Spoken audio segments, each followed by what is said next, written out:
Coenzyme important है या नहीं, बायोकेमिस्ट्री में क्वेश्चन पूछा जाता है या नहीं। So let's see. Welcome to doctors into the white board educator. I am Yasmeen Pathan, a medical student. आज हम देखेंगे कोएंजाइम, जो कि यूनिवर्सिटी एग्जाम में रिसेंटली तो नहीं लेकिन पहले क्वेश्चंस पूछा जाता था एसएक्यू के लिए, लेकिन अब ये यूनिवर्सिटी में MCQs point of view important है कि कौन से विटामिन का कौन सा कोएंजाइम है, जिसको हम एक शॉर्ट रिव्यू में देखेंगे और इजी ट्रिक भी देखेंगे कैसे याद कर सकते हैं। तो लेट्स सी। सबसे पहले कोएंजाइम की डेफिनेशन देखेंगे, होता क्या है। तो डेफिनेशन है substance necessary for the activity of the certain enzymes.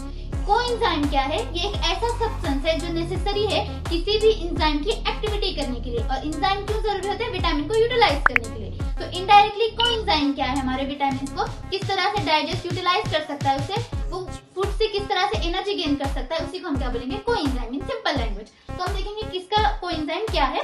Coenzyme mainly water soluble vitamin के होते हैं, यानी सी और बी कॉम्प्लेक्स। सबसे पहले आता है विटामिन B1, इसका कोएंजाइम है थायमीन पायरोफॉस्फेट। इसको कैसे याद रखेंगे? विटामिन B1 का नाम क्या होता है? थायमीन। तो थायमीन प्रोफॉस्फोलेट। सेकंड आता है विटामिन B2, जिसका है FMN and FAD।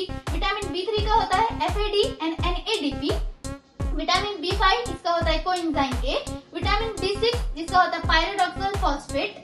Vitamin B7, जिसका नाम ही बायोटीन है और उसका कोएंजाइम भी बायोटीन है। विटामिन B9, जिसका होता है टेराहाइड्रोफोलेट। विटामिन B12, जो इसका होता है डीऑक्सी एडेनोसिन और कोबेलामाइन, जिसका नाम क्या है? साइनोकोबेलामाइन। इसे कोबेलामाइन याद रखना। और विटामिन C एस्कॉर्बिक एसिड, इसका कोएंजाइम भी क्या है? Ascorbic acid. If you like this video, like, share and subscribe to my channel white board educator.